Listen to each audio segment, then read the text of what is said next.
Hello, my name is Jennifer Terry and I make Philippine travel updates. COVID surge, lockdown.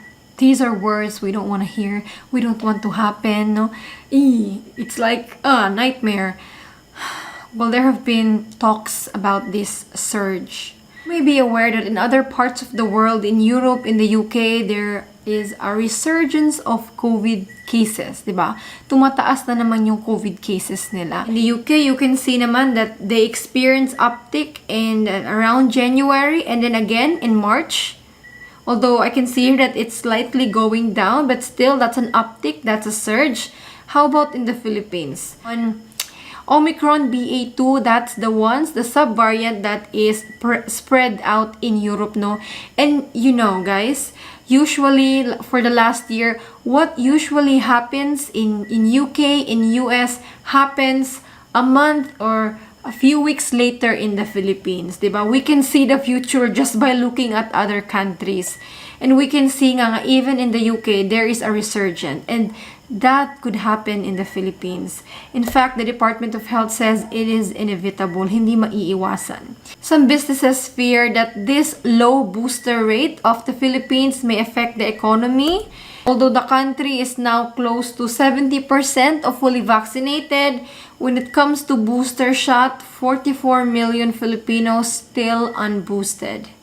No, the government missed their vaccination target. Like, we have an abundance of supply, pero not many people are going to the vaccination sites to get their booster shot. No, especially right now, na feeling nila wala ng COVID.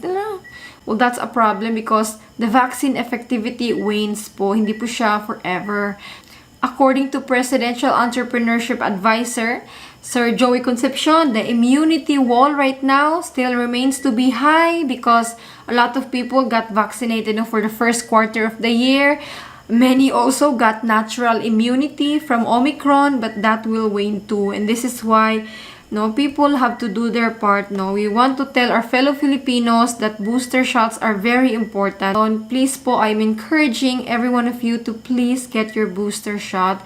If you're traveling to the Philippines or if you are here in the Philippines po. As of right now, to be considered fully vaccinated in the Philippines, just 2 doses, and if it's J&J, a single shot is enough. But I would not be surprised if in the future, guys, maging 3 shots na yan, like booster shot. But for now, 2 dose pa rin. And some travelers have been messaging me, Jennifer. I was denied boarding, Jennifer. I had to rebook my flight. Why? Because they were just recently vaccinated. Congratulations. Guys, you have to wait 2 weeks, 2 weeks before traveling. You should receive the second dose if it's a 2-dose series or a single-dose vaccine more than 14 days before arriving in the Philippines. There has to be 14 days gap to be considered fully vaxxed. While domestic flights, I just want to say it again po, Terminal 4 is now operating again. Started today, March 28. So flights na departure and arrival for AirAsia, AirSwift, and SebGo will operate there. If you have domestic flights, for example, your arrival is in Terminal 1 and then your domestic flight is in Terminal 4 or Terminal 3, please allow for gap, for ample time for your transfer. No, it doesn't really take that long yung transfer. Like from Terminal 3 to Terminal 4, if availing the bus, pwedeng mga 13, 8 minutes, 7 minutes. But of course, you have to consider mga lines and queues and timing kung meron na agad yung bus. What if you have to wait pa?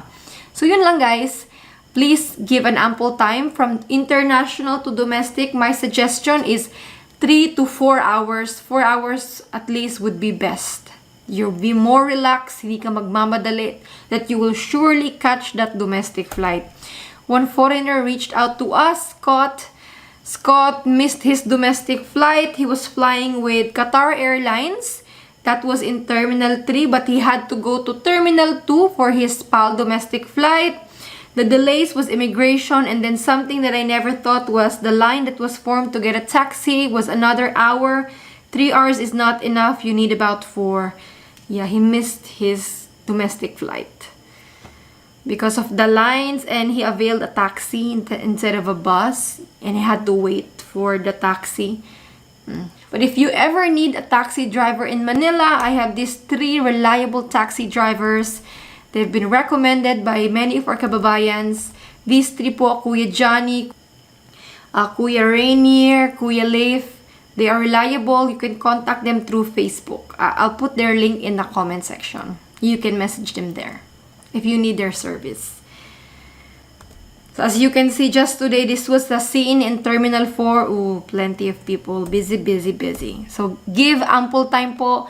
3 to 4 hours from international to domestic should be enough if you know your way. It's almost 3 months now since we reopened to the world, and there is an increase in number of arrivals, especially that everything here is most relaxed. The Bureau of Immigration reminds to comply with your entry requirements for foreign tourists. Remember, a negative test result. It's your choice, guys, whether RT-PCR or antigen. It's your choice. While passport should be more than 6 months valid, vaccination proof, a travel insurance, an exit ticket, and 1 health pass QR code. Exit ticket leaving the country if not more than 30 days. I know many of you planning to stay more than 30 days. Jennifer, can I just tell them I'm planning to extend my visa or apply for a 9A visa? I'm sorry. This is just one of the entry requirements. We have to comply to it. So let us please comply with it to avoid any hassle or trouble upon check-in or upon arrival. As I've always recommended, you can buy a throwaway ticket, Cebu Pacific, Manila to Singapore, or you can go buy rent a ticket, onwardticket.com. Use my link. For just $14, you can comply this requirement. Or buy a refundable ticket. You buy the ticket and cancel it, get a refund. That is all for today, guys. The message here is to please do our part to keep the Philippines safe and everyone safe. And for your domestic flight, please give an ample time of 3 to 4 hours of layover, especially if this arrangement is new to you.